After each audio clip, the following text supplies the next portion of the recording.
18장 할 차례죠. 이제 출애굽을 해서 이제 광야를 지나가는 과정 중에 있습니다. 이 광야는 늘 하나님을 만나는 곳 이렇게 인식을 해왔어요. 지금까지 이스라엘은 만남, 하나님과의 만남. 왜냐하면 사람이 분주한 세계 속에서는 이 정신이 다 분산이 돼 버리잖아요. 그래서 전에 제가 말씀드렸었죠. 이제 광야라는 말이 미드바르라는 말을 광야라는 말을 쓴 이유는 하나님의 음성을 듣는 곳, 거기가 광야예요. 그러니까 이들이 광야에서 하나님의 음성을 듣기 위해서 하나님 만나는 곳. 가나안 땅에 들어가서는 가나안 땅에 눈에 보여지는 것들, 가나안 신들, 가나안 사람들, 가나안 문화들 이런 것 때문에 좀 복잡했잖아요. 근데 이 광야는 하나님 외에는 아무것도 없어요. 그래서 광야는 하나님과의 만남의 장소였다. 가장 소중한 하나님의 음성을 듣는 곳이었다. 그래서 18장에 이제 17장 광야를 지나오면서 아말렉 사람들과 이제 전쟁에서 싸워 이기는 이야기, 16장에서는 만나와 메추라기를 주어서 먹고 지나가는 이야기, 이제 그걸 들었어요. 지나갔어요. 그리고 이제 18장에 시내산 가까이 왔을 때 장인이 찾아왔습니다. 모세의 장인. 모세의 장인 미디안의 제사장이었는데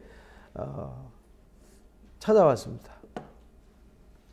모세에게 자기 백성 곧 이스라엘에게 하신 일 곧 여호와께서 이스라엘에서 애굽을 인도내신 모든 일을 들으니라. 이도로가 거기 와서 이 하나님이 하신 일을 그 당시에는 워낙 애굽에서 큰 역사였기 때문에 생각해 보세요. 10가지 재앙 그거 내렸을 때에 주변 나라들 벌써 발칵 뒤집어졌죠. 그 소식이 나중에 40년 후에 여리고 들어갈 때 여리고에 그 기생 라합한테도 들려서 이미 그 동네 사람들이 다 들어서 알고 간담이 녹았다 이랬잖아요. 그러니까 이미 가나안 땅 들어가지도 않았는데 여리고까지 다 소문나서 하나님의 그 일이 다 퍼져 있는 상태였거든요. 그러니까 이드로도 당연히 알죠. 그 소식 듣고 모세가 그쪽 지나간다는 소식 듣고 찾아오는데 하나님이 모세에게와 자기 백성 이스라엘에게 하신 일, 곧 이스라엘 애굽에서 인도해내신 일, 이게 이제 10가지 재앙과 홍해를 가르고 광야에서 만나와 메추라기 먹이시고 아말렉과 전투에서 이긴 일이잖아요. 그죠? 모세의 장인 이드로가 모세가 돌려보냈던 그 아내 십보라 두 아들이 있죠. 게르솜과 엘리에셀을 데리고 왔습니다. 게르솜은 이방 나라에서 계기됐을 때 아들을 줬다 이래가지고 게르솜이라 그랬고, 이제 엘리에셀은 엘리라는 말이 나의 하나님이라는 뜻이잖아요. 나의 하나님이 나의 도움이 되셨다. 그래서 이제 엘리에셀 이렇게 이제 이름을 지었어요. 옛날에는 어떤 상황과 어떤 환경이 만들어지면 그걸 빗대어서 이름을 많이 짓는 이런 경향이 있었죠. 서양 사람들 이름 짓는 건 어떤 가문의 이름을 따서 뭐 빵집 그럼 베이커 집안 뭐 이렇게 만들잖아요. 우리나라는 그냥 뭐 김이박 이렇게 뭐 주로 성씨를 이어왔는데 이 이스라엘은 이름을 지을 때 우리나라는 이름 지을 때 그 성명학이라는 게 있어가지고 중국에서 이게 넘어온 거잖아요. 그래서 이름을 뭐 잘 지어야 훌륭한 사람 된다 이래가지고 의미보다는 앞으로 미래에 훌륭한 사람 되라 이래갖고 이름을 지어졌는데, 이스라엘은 어떤 상황이 되면 이삭이 웃었다 이래서 너는 웃음 이렇게 이제 아브라함이 너는 앞으로 열국의 아비가 될 것이다. 그래서 아브라함 이렇게 열국의 어미가 될 거다. 사라 이렇게 이제 이름을 지어줬잖아요. 여기도 이제 이름을 게르솜, 엘리에셀 그렇게 지어줬어요. 그래서 장인 이드로가 모세와 아들 아내와 더불어 광야에 들어와 모세에게 이르니 모세가 하나님의 산에서 지친 곳이더라. 하나님의 산에 지친 곳에 이르렀습니다. 모세가 말을 모세에게 이제 장인 왔고 아내 왔고 두 아들 왔다라고 얘기하니까 모세가 나가서 맞이하죠. 얼마나 반가웠겠어요. 지금 애굽에 가서 무슨 일이 있을지 불안하고 두렵고 걱정되는 마음으로 보냈는데, 당시에 애굽에 간다는 거는 거의 다시 돌아오기 힘들다 이렇게 생각하고 간 거거든요. 왜냐하면 바로가 얼마나 대단한 왕국이었는지, 그 이집트 왕국이 대단한 왕국이었는지 너무나도 주변에서 잘 알고 있었기 때문에 혼자 막대기 하나 작대기 하나 들고 이스라엘 백성을 이끌어낼 거라고 간 거잖아요. 근데 이끌어낼 거라고 간 그때의 사람들의 의식 구조는 뭐냐면 그냥 가서 야 나와 이래 갖고 나올 수 있는 게 아니잖아요. 이미 거기서 노예 생활을 하고 있는데 그 사람들을 이끌어내 온다는 거는 바로하고 협상해서 끌고 나와야 되는데, 바로하고 협상해서 쉽게 나와질 일이 아니기 때문에 죽을 수도 있고 아니면 전쟁을 할 수도 있고 이런 상황이었단 말이에요. 그런데 하나님이 전쟁하셨잖아요. 하나님이 10가지 재앙으로 징계를 하셨어요. 그리고 하나님이 홍해를 가르치고 건너셨어요. 하나님이 아말렉을 막아주셨어요. 그러니까 이 소식을 들었을 때, 또 그 소식을 듣고 자기 미디안 가까운 근처 왔을 때 얼마나 반갑고 그러겠어요. 그러니까 서로가 반가운 거죠. 엄청 반가운 마음으로 맞아들입니다. 그리고는 밤새 이야기를 하죠. 밤새. 여러분들도 모처럼 누구 만나면 밤새워서 얘기하잖아요. 여기서도 바로와 애굽 사람이 행하신 모든 일, 길에서 그들에게 당했던 아말렉과의 전투 이야기, 만나 메추라기 일, 반석에서 물을 쳐서 먹인 이야기들, 이거 얘기하다 보니까 얼마나 이야기가 길었겠어요. 그래서 당한 고난, 여호와께서 구원하신 일을 다 장인한테 말했더라. 그랬더니 이드로가 다 듣고 이야기합니다. 여호와께서 이스라엘에게 큰 은혜를 베푸사 애굽 사람의 손에서 구원하심을 기뻐하였더라. 그리고 이드로가 말합니다. 여호와를 찬송하리로다. 너희를 애굽 사람의 손에서 바로의 손에서 건져내셨고 백성을 애굽 사람의 손 안에서 건지셨도다. 그러면서 내가 이제 알았다. 여호와는 모든 신보다 뭐하다고요? 크다. 그러니까 그 당시의 사람들은 신이 많다라고 생각을 한 거예요. 그래서 하나님이 나는 여호와야 라고 이름을 별도로 이제 지어서 나는 스스로 있는 자야. 이미 세상의 피조물에 의해서 만들어지고 피조물 속에서 나온 것이 아니라 나는 스스로 있는 자야 라는 것을, 그래서 모세를 부르실 때부터 하나님의 이름을 구별되이 가르쳐 주셨어요. 모든 신보다 크다. 그리고 이스라엘에게 교만하게 행하는 자들을 하나님이 이기셨다. 모세의 장인 이드로가 그래서 번제물과 희생제물을 가지고 왔어요. 그래서 제사하고 잔치를 하죠. 너무 기쁘고 감사하니까 온 가족이 모여서 잔치를 합니다.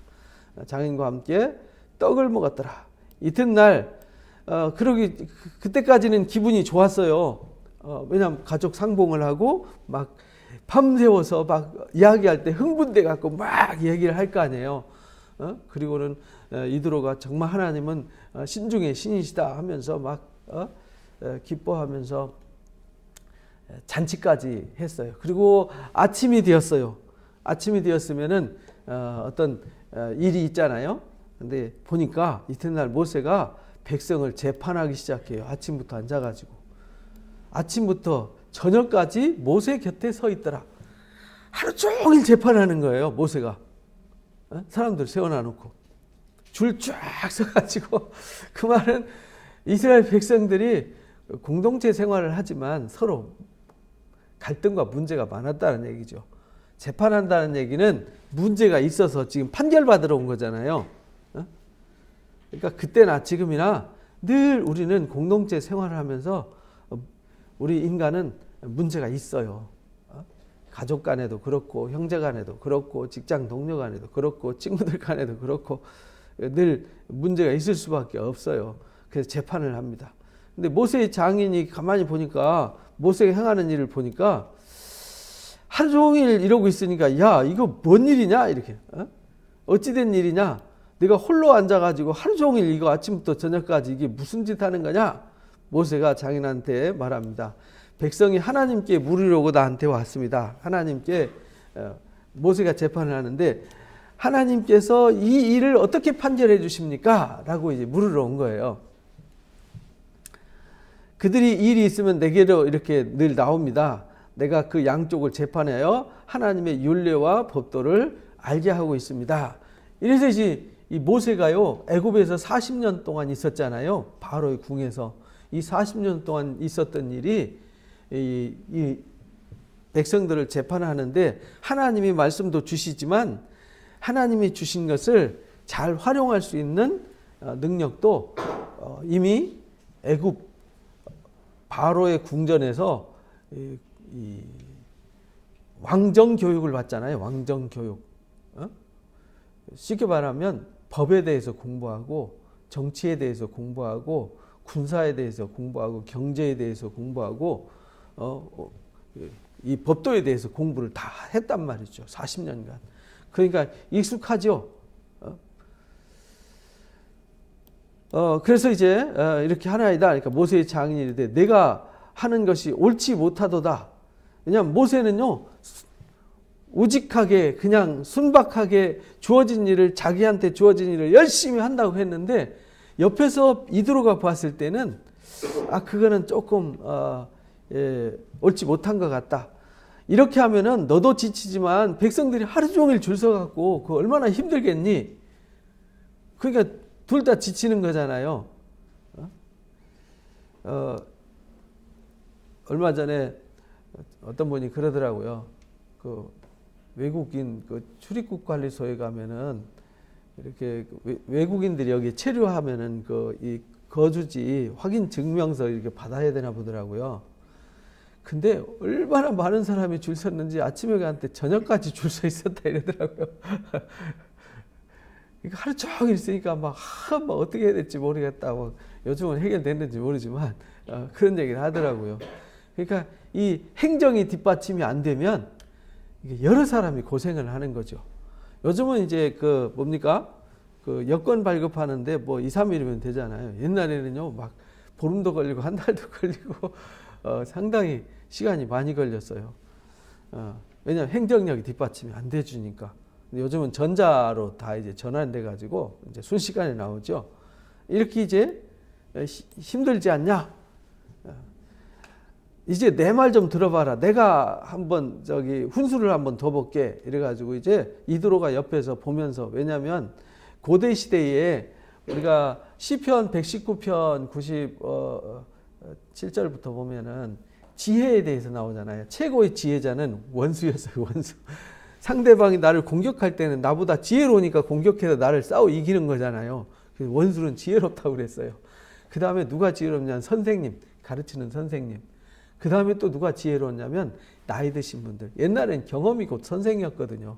요즘은 이제 워낙 이 지식의 수준이 높아져서 달라져 있지만은 옛날에는 어른이 곧 지혜자였어요. 그래서 어른들 말 들으면 자다가도 떡을 얻어먹는다, 이런 우리 속담도 있는 이유가, 그래서 어른들은 인생의 경륜이 많이 있잖아요. 많이 겪어봤어. 몸으로, 머리로가 아니라 몸으로 부딪혀봐서 이제 지혜가 있었어요. 그래서 내 지혜를 얘기해 볼게, 이런 말이에요. 내 말 들으라, 이 말은 내가 지혜를 한번 내볼게, 내 경험을 따라서, 이렇게 말합니다. 내가 내 방침을 가르치리니 하나님이 너와 함께 계실지로다. 하나님도 이 일을 기뻐하실 거다, 이 말이에요.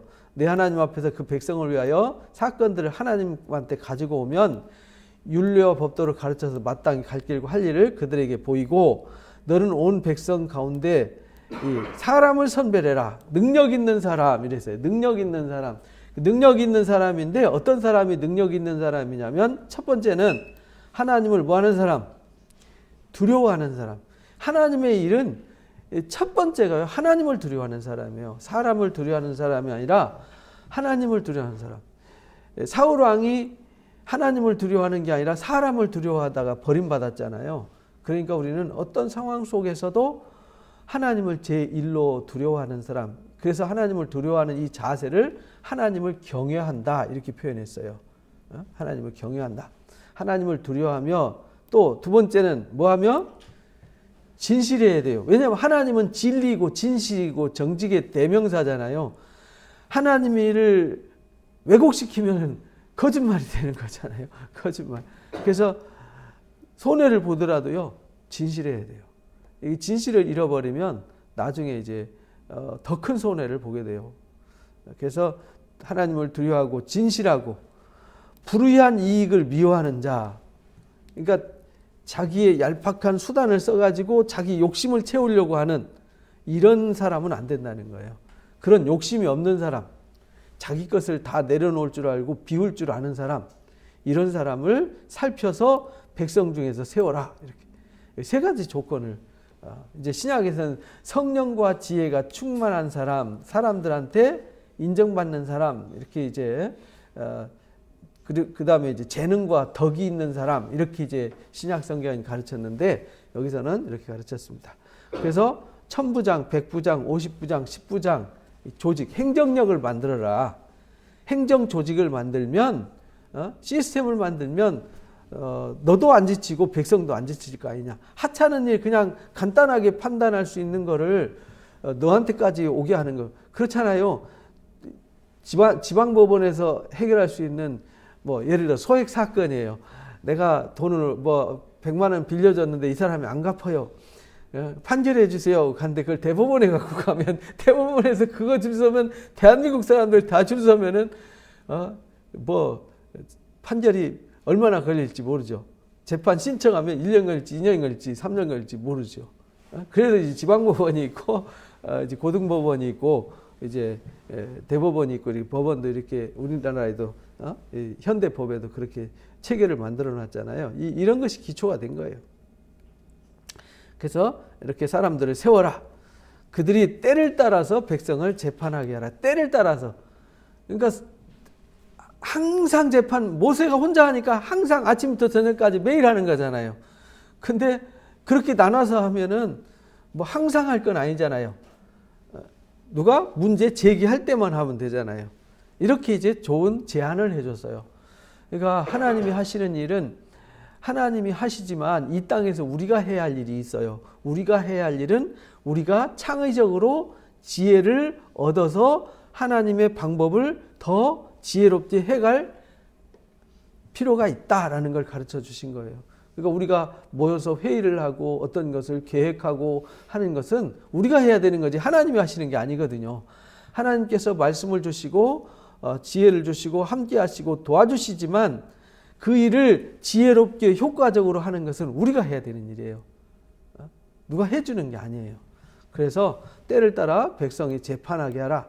큰 일은 모두 내게 그들이 감당하지 못하는 것만 가지고 오면 그것만 하면 되지 않냐 이 말이죠. 작은 일은 모두 그들 스스로 재판하게 해라. 그리하면 그들도 너도 다 담당할 것인즉 일이 쉽게 될 거고 쉼을 얻을 거다 이렇게 말합니다. 네가 만일 이 일을 하고 하나님께서도 내게 허락하신다면 만약 내가 이렇게 하면은 그럴 거다. 만약에 이 일을 하나님이 뭐 하신다면 허락하신다면 이라는 전제가 딸려 있어요. 내가 이 일을 감당하고 모든 백성도 자기 곳으로 평안히 갈 거다. 그래서 이제 리더십에 위임이라는 말이 있어. 위임, 임파워링이라 그러죠. 나한테 있는 권한을 상대방한테 위임해 주는 거죠. 대통령이 총리한테 권한을 위임하고 장관한테 위임하고 비서들한테 위임하고 시장한테 위임하고 뭐 도지사한테 위임하고 이렇게 권한을 위임해서 그들이 가지고 있는 권한이 있잖아요. 근데 대통령이 가지고 있는 권한을 할 수 없잖아요. 외교나 안보 뭐 이런 거를 이 시장이나 도지사가 할 수는 없잖아요. 동장이 할 수는 없잖아요. 그래서 그 모든 것을 이렇게 행정 조직을 두어서 대통령령으로 이제 권한을 위임해서 나라가 일사불란하게 움직이게 하듯이 이 하나님의 일도 교회도 똑같다라는 겁니다. 그래서 권한을 위임해서 서로 나누어서 일을 해야 되는 것이죠. 이에 모세가 장인 이드로의 말을 듣고 그 모든 말대로 했더라. 여기는 이제 하나님께 물었겠죠. 근데 그 얘기는 안 나와 있어요. 하나님이 허락하시면이라고 했기 때문에 하나님이 일일이 사사건건 다 허락하시는 건 아니에요. 덕을 세우고 하나님 보시기에 합당하고 하나님 보시기에 의롭고 거룩하면 그건 하나님이 묵인해 주시는 일이잖아요. 그죠? 우리가 갈 때 하나님 왼쪽으로 가야 돼요? 오른쪽으로 가야 돼요? 이거 밥 먹어야 돼요? 안 먹어야 돼요? 이런 것까지 다 물어볼 수는 없잖아요. 우리가 먹어야 되고 입어야 되고 씻어야 되고 우리가 일상적인 일은 내가 하나님 주신 나에게 위임해 준 거잖아요. 나의 삶을 나의 24시간 시간을 하나님이 저와 여러분한테 다 위임해 준 거예요. 그럼 그 시간은 내가 경영해야 되는 거지. 하나님 몇 시에 일어날까요? 오늘 몇 시에 학교 갈까요? 몇 시에 직장 출근할까요? 출근해서 뭘 타고 갈까요? 뭐 이런 것까지 물을 필요는 없잖아요. 나한테 위임해 주신 것은 내가 경영하는 거죠. 그래서 우리가 계획을 세울지라도 그 걸음을 인도하시는 분은 여호와다라고 이제 잠언과 시편에서 가르쳐 주신 거예요. 그래서 그 말대로 했더니 모세가 이스라엘 무리 중에서 능력 있는 사람, 앞에서 말한 하나님을 두려워하고 진실하고 욕심 없는 사람, 이런 사람을 택해서 백성들의 우두머리 곧 천부장, 백부장, 50부장, 10부장을 세웠더라. 그들이 때를 따라 백성을 재판했더라. 이제 재판을 제기하는 사람들 있을 때만 재판하게 되는 거죠. 어려운 일은 모세에게 가져오므로 모든 작은 일은 스스로 판단하게 됐더라. 그리고 장인은 자기 고향으로 다시 돌아갔더라. 그가 자기 땅으로 가니라. 이래서요, 모세한테 훈수든 훌륭한 제사장이라고 그래서요, 이스라엘에 가면 헐몬산 밑에, 헐몬산에서 가이사랴 빌립보 쪽으로 가는 길에 보면 그 드루즈인들이 있어요. 그 드루즈인들은 아랍 사람들처럼 이 코란을 읽고 신앙을 하는데 아랍 사람은 아니에요. 근데 이 사람들이 누구를 숭배하냐면 이드로를 숭배해요. 좀 특이하죠? 근데 그 사람들이 꽤 있어요. 복장도 특이해요. 그래서 참 별 사람들이 다 있다. 이스라엘 백성들은 모세를 섬기잖아요. 근데 이 사람들은 이드로를 섬겨요. 드루즈인들은. 그리고 고향으로 갔습니다. 그리고는 이스라엘 자손이 애굽을 떠난 지 몇 개월 됐어요? 3개월이 되었더라. 그래서 여기서 여기 람세스에서 떠나가지고 여기 시내산까지 오는데 3개월 걸렸더라. 이렇게 말합니다. 그러니까 이제 제가 지난번에도 계속 강조드렸지만 누가 여기 아카바 아자 밑에 여기를 건너갔다 이렇게 말하잖아요. 그럼 여기서 건너가지고 여기서 여기 미디에 앉아 있는 여기가 이제 시내산이라고 하는 곳이거든요. 새로운 사람들이 주장하는. 여기서 여기까지 오는데 3개월 걸렸다. 말이 안 되잖아요. 그럼 여기서 여기까지 오는 데는 며칠밖에 안 걸리고 여기서 여기까지 여기서 여기 왔다 갔다 하는데 3개월 걸렸다. 설명이 안 되잖아요. 그래서 이제 그거는 그런 정보는 부정확한 정보다. 이렇게 말씀드리는 거예요. 애굽에 떠난 지 3개월째 되던 날 그들이 시내 광야에 이르니라. 그들이 르비딤을 떠나 시내 광야에 이르러 그 광야에 장막을 치되 이스라엘이 거기 산 앞에 장막을 치니라. 그래서 장막 친 모습이 그 성막에 보면은 이제 나와요. 그림으로.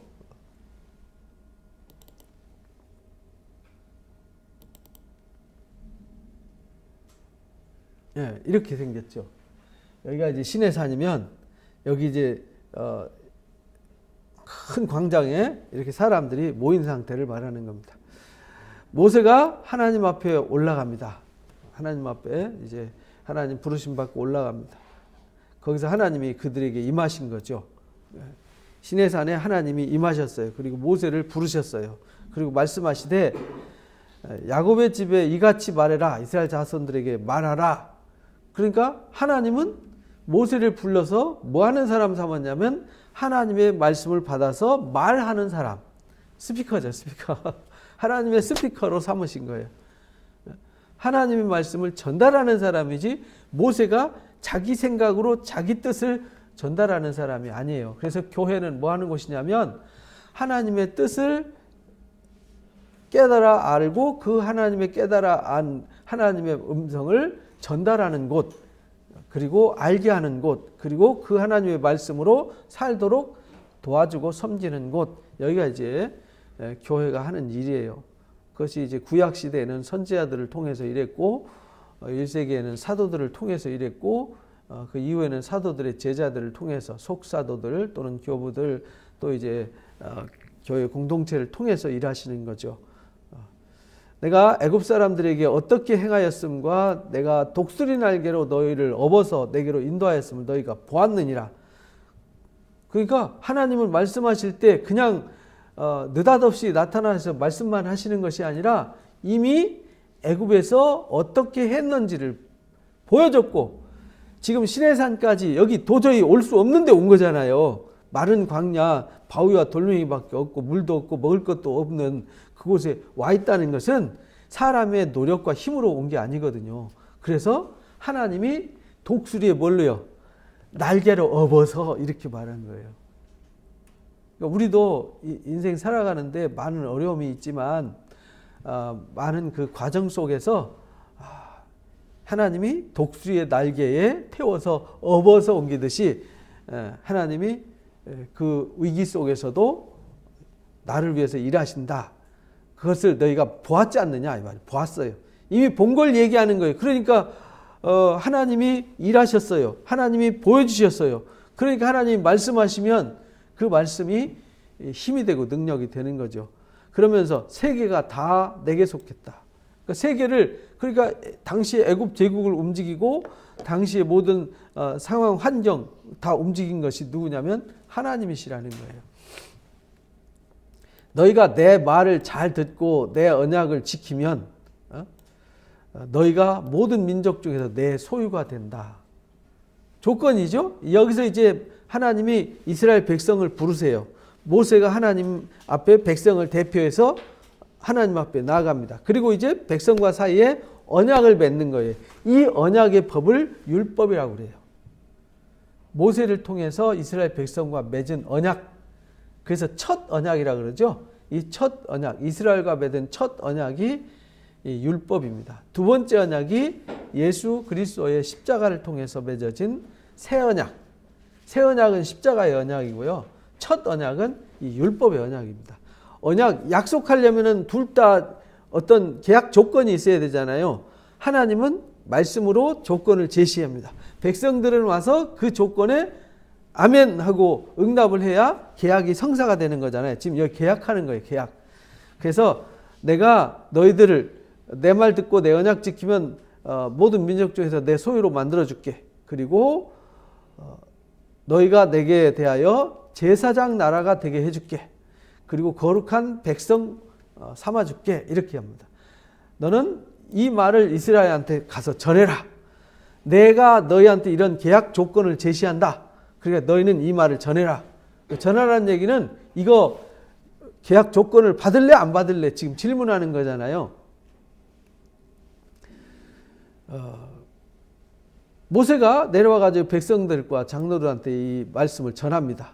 그 자기의 명령하신 그 모든 말씀을 진술하니 백성이 대답합니다. 읽어보겠습니다. 시작.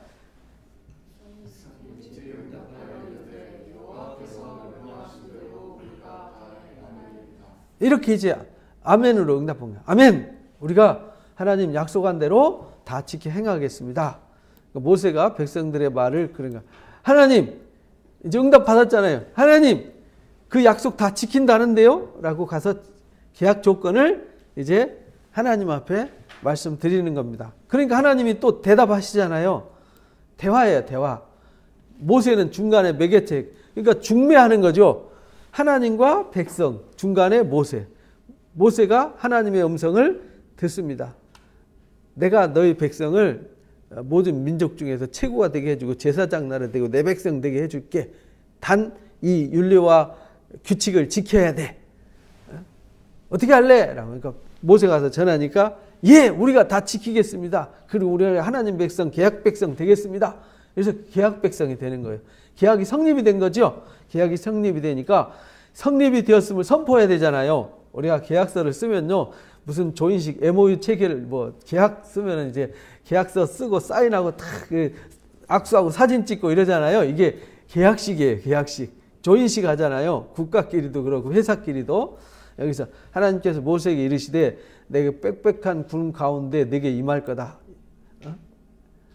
임하는 이유는 내가 너와 말하는 것을 백성들에게 듣게 하고 너를 영영히 믿게 하려 합니다. 모세가 백성의 말을 여호와께 아뢰었더라. 그래서 하나님이 영광 가운데 임한 이유는 이 백성들한테 하나님이 진짜 그 계약을 했는지 안 했는지 어떻게 알아? 이렇게 묻잖아요. 그때에 하나님이 내가 너희 가운데 임했어 라는 것을 보여주신 거예요. 증명해 주신 거죠. 하나님은 증명하시는 하나님이에요. 말씀하시고 증명하시고. 그래서 출애굽도 다 증명하신 역사잖아요. 증명한 거예요. 영영이 너를 믿게 할 거다. 그리고 모세는 백성들의 언약을 가서 지키겠다고 도장 받아왔습니다. 도장 받은 거 가서 전해드렸어요. 그랬더니 여호와께서 모세에게 이르시되 그래? 그러면은 계약식 해야지. 계약식이 뭐냐면 오늘과 내일 그들을 성결케 해야 돼요. 계약식 하러 가려면 성결에 하나님을 만날 수 있어요. 성결하게 하고 옷을 빨게 하고 준비하게 하여 셋째 날에 언약식 하자. 셋째 날을 기다리게 하라. 셋째 날에 여호와가 온 백성 목전에서 시내산에 강림한다. 강림하셔서 친히 언약을 이제 선포하시는 거죠. 그래서 너는 내 백성을 위해서 주위의 경계를 정하고 경계를 정해서 침범하지 못하게 해요. 왜냐하면 그 경계를 침범하면 벌써 계약이 이루어지지 않았기 때문에 이 침범하면 다 죽어요. 하나님의 영광이 이르면은 사람들이 다 죽습니다. 그래서 이들이 죽지 않도록 경계선을 딱 그어놔놓고 여기 넘어오면 안 돼. 만약에 넘으면 손대면 안 돼. 돌을 던지거나 화살을 쏴가지고 거기 가면 안 돼! 이래가지고 막으라는 거예요. 왜? 만약에 침범하게 되면 하나님과의 계약이 무효가 돼버리잖아요. 그리고 많은 사람들이 죽고 다치잖아요. 그러니까 범하지 말고 만약에 범한 사람이 있으면 들어가서 끌어내면 같이 범하는 것이 되잖아요. 그래서 돌로 치거나 화살을 쏴라 이렇게 말합니다. 짐승이나 사람을 막론하고 살아남지 못한다. 나팔을 길게 부거든 산 앞에 다들 모여라. 그 나팔이 곧 뭐냐면 하나님 말씀이에요. 집합 이런 말이죠. 그래서 이제 계시록에도 나팔이 불리죠. 나팔이 하나님의 음성이에요. 모세가 산에서 내려와 백성에게 이르러 백성을 성결케 했더라. 그들이 옷을 빨더라. 하나님 앞에 이제 계약하러 가기 위해서요. 성결케 합니다. 셋째 날에 기다리고 여인을 가까이 하지 말라. 셋째 날에 하나님 임하셨어요. 아침에 우레와 번개와 빽빽한 구름 산 위에 있고 나팔 소리가 매우 크게 들리니 진중의 모든 백성이 다 떨더라. 모세가 하나님을 맞으려고 백성을 거느리고 나오죠. 거기에 시내산에 연기가 자욱하니 여호와께서 불 가운데 거기 강림하셨더라. 온기가마 연기같이 떠오르고 산이 크게 진동하더라. 하나님의 임한 징조죠. 근데 하나님은 보여지지 않았어요. 하나님의 영광만 임한 거죠. 나팔 소리가 점점 커질 때 모세가 말한 즉 하나님이 음성으로 대답하시더라. 그래서 하나님은 모양을 보여주신 게 아니라 뭘 하셨어요? 음성을 들려주셨어요. 그래서 신명기 4장에 하나님은 말씀하시는 하나님, 이렇게 말씀으로만 일했다. 그러니까 어떤 형상도 만들지 마라 한, 그래서 십계명 중에 제2계명에 어떤 우상도 만들지 말고 절하지 마라 한 계명을 주시게 된 겁니다. 그리고 시내산 곧 그 산 꼭대기에 강림하시고 모세를 그리로 부르셨더라. 그래 모세가 거기로 올라갑니다. 백성은 경고하라. 백성을 밀고 들어와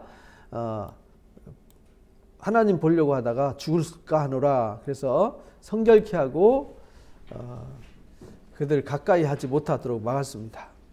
모세가 여호와께 아뢰되 우리에게 명령하여 이르기를 산 주위에 경계를 세워 거룩하라 하셨은즉 백성이 시내산에 오르지 못하게 해놨습니다. 라고 보고합니다. 일어나서 이르되 가라. 너는 내려가서 아론과 함께 올라와라.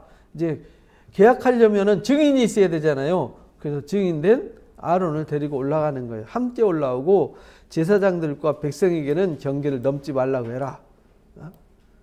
그들을 칠까 하노라. 그래서 모세가 그들과 함께 내려가서 백성에게 내려가서 그들에게 그 얘기를 하고 아론과 함께 올라가서 이제 계약을 받습니다. 그 계약이 곧 뭐냐면 10계명입니다. 그렇잖아요. 계약서를 쓰려면은 계약서 증서가 있어야 되잖아요. 그 계약 증서를 써서 주는 거예요. 돌판에다가 하나님이 친필로 써서 주세요. 하나님이 모든 말씀으로 말씀하여 이르시되 라고 하면서 10계명을 가르쳐 주십니다. 이 10계명은 다음 주에 하도록 하겠습니다. 10계명은 굉장히 중요한 계명이기 때문에 성경의 근간이잖아요. 뿌리고, 그렇죠? 그래서 다음 주에 10계명 함께 나누도록. 여러분들이 10계명만 잘 알고요. 예수님이 가르쳐 주신 그 대계명, 대사명과 대계명이 있잖아요. 대사명은 너희가 가르쳐 지키게 하라는 명령, 모든 족속을 제자로 삼고 가르쳐 지키게 하라. 그것이 이제 대사명이고요. 대계명은 하나님을 제일로 사랑하고 내 이웃을 내 몸과 같이 사랑하라 하신 것이 대계명인데요. 그 계명의 뿌리가 어디냐면 10계명입니다. 이 10계명은 성경의 기둥이에요. 성경의 기둥이고요. 하나님의 언약이 바로 이 기둥, 언약의 반석이 곧 이제 말씀이잖아요. 이 말씀의 언약의 반석 위에 이 기둥이 세워진 거예요. 이 기둥이 없으면 안 되는 거죠. 근데 10계명은 이루어진 게 아니에요. 이루어야 하는 계명이지 구약이 이룬 게 아니라 예수님이 그 두 계명의 의미를 하나님 사랑, 이웃 사랑으로 압축해 주셨어요. 근데 그 계명이 뭘 의미하는지 그것은 다음 주에 함께 나누도록 하겠습니다. 기도하고 마치겠습니다. 감사합니다. 귀한 시간 허락해 주셔서 오늘 귀한 말씀을 함께 나누었습니다.